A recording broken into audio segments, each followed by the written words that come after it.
Continuamos, queridos hermanitos, con este tema maravilloso aquí en este programa que verdaderamente me emociona saber que es sobre Santa Teresa de Jesús.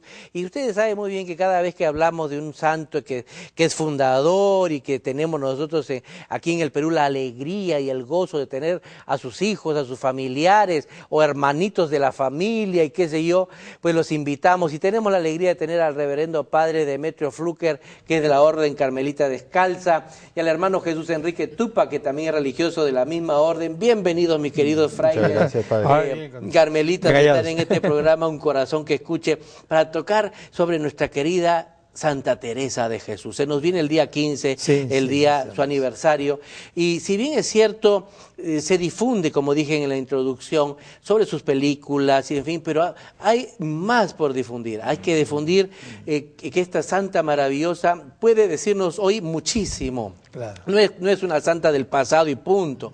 Nos sigue enseñando hoy, por eso es doctora, ¿no? Y nos sigue enseñando cómo ser cristiano. Y luego, como ser religioso, porque ella le hablaba a sus monjas y lo hacía muy bien. Y voy a comenzar por usted, padre Demetrio, para que nos diga cuáles serían los puntos más resaltantes de esta santa doctora Santa Teresa de Jesús. Bueno, yo lo que había estado dándole vueltas, y una cosa que a mí siempre me llamó la atención, es ella cómo organiza su vida. Hay tres grandes momentos, y esos momentos son escapatorias. Son huidas, ¿no? Nosotros estamos habituados a escaparnos de las cosas, a huir, pero muchas veces para el mal. Y sin embargo, en Teresa, fíjate, empezamos por eso. Una chiquilla de 7 años se escapa de su casa. Escapa de su casa. Qué anécdota tan linda esa. ¿No?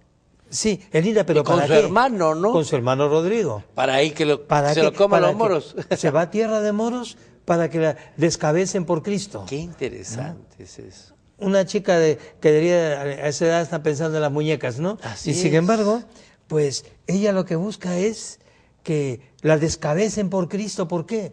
Porque su primera vivencia era pensar, ir al cielo y estar ahí para siempre, siempre, siempre. ¿Por qué?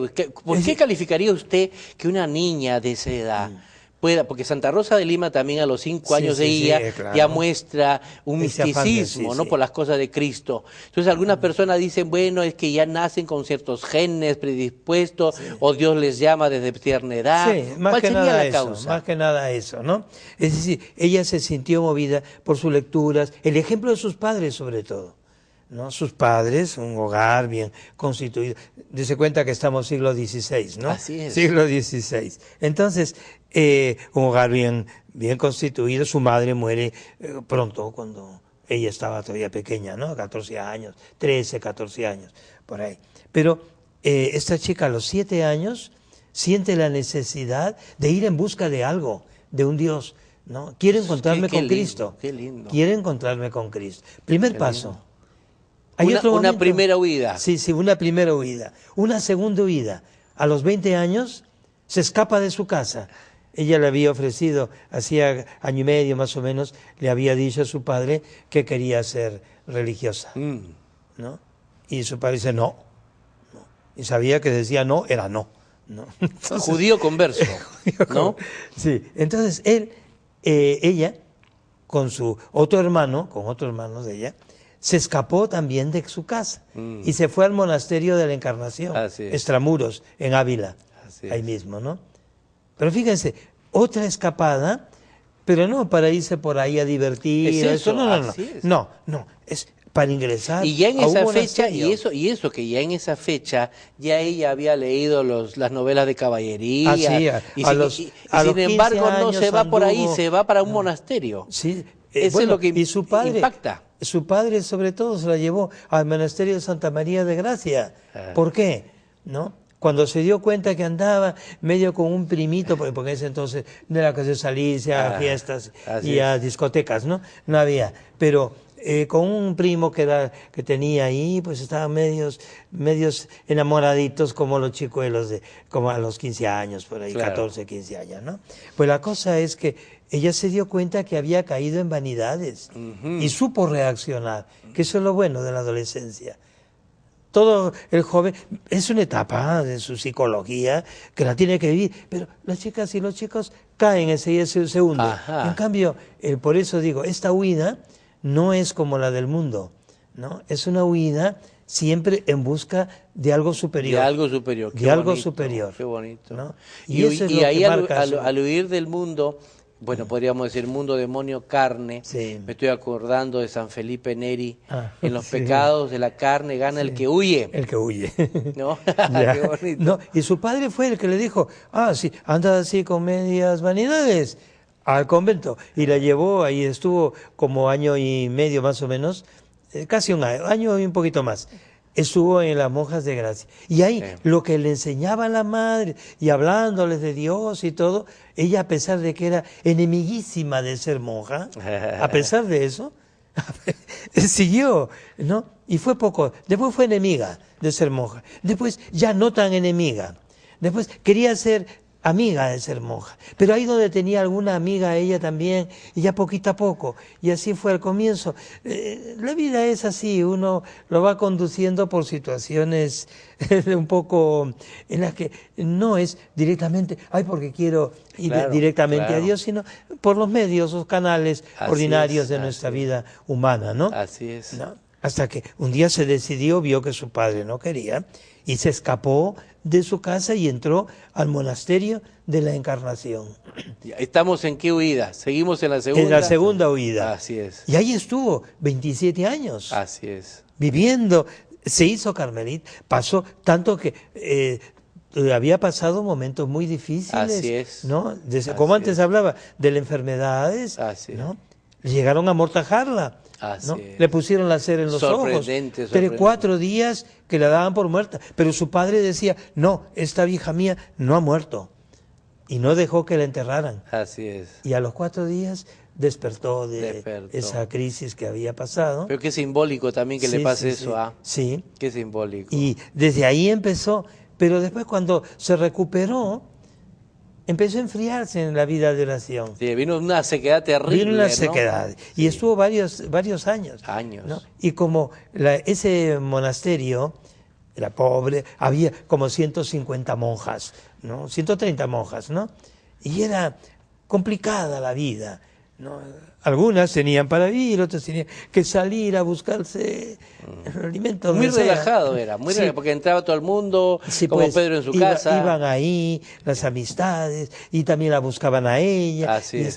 Pero poco a poco, ella fue calando, ¿no? Y valorando las actitudes en que se vivía. Así es, ¿no? así es. Hasta que llega un momento en que el mismo Cristo, ella sintió una voz interior que le decía, no quiero que tengas más conversaciones con los hombres, sino con los ángeles. Qué bonito, ¿no? qué bonito. Un día que estaba en el locutorio. Hago un paréntesis, esto que acaba de mencionar, que pudiera parecer, pues, bueno, cosa del medioevo y lenguaje pues como mítico y qué sé yo, nada que ver. Yo he hecho un programa ahorita hace poco sobre los ángeles y estábamos hablando de esa realidad de la existencia de los ángeles. ¿No? Entonces, lo que pasa es que hay mucha ignorancia. Entonces se dice patrañas, son cosas de los curas. Nada, caramba, en el programa que hemos hecho en esta oportunidad hemos demostrado que bueno, no es cosa de nosotros aceptamos la existencia de los ángeles y además ha habido contactos directos con ellos y en este caso esta gran doctora Santa Teresa dice a romper con el contacto con el mundo, con los hombres, sino tratar con ángeles. Eso no es un poema, es una realidad. Es una realidad, sí. Así es. Sí, pero eso le llevó, es decir, el trato con los ángeles no es que ella se pusiera a hablar con los ángeles directamente, sino más bien a buscar dentro de mi orden qué cosa puede encontrar de mejoría. Y claro, nosotros volvemos a las fuentes. Nacemos del Monte Carmelo. A San Elías. En el San Elías, profeta. Vamos ahí. Una época del eremitismo. Y los hijos de los profetas después de Eliseo. Qué bello. Los hijos de los profetas. 9 siglos antes de Cristo. Así es. Y cuando estamos, son 11 siglos que van ahí y va sirviendo como, primero, pues era un encuentro donde ermitaños que junto a las grutas de Elías se reunían unos cuantos, ahí cada uno a su aire, ¿no? ¿Ya? poco a poco, después viene, cuando a la época griega, se convierten en lauras, ¿no? En lauras griegas, también monasterios, ¿no? ¿Ya?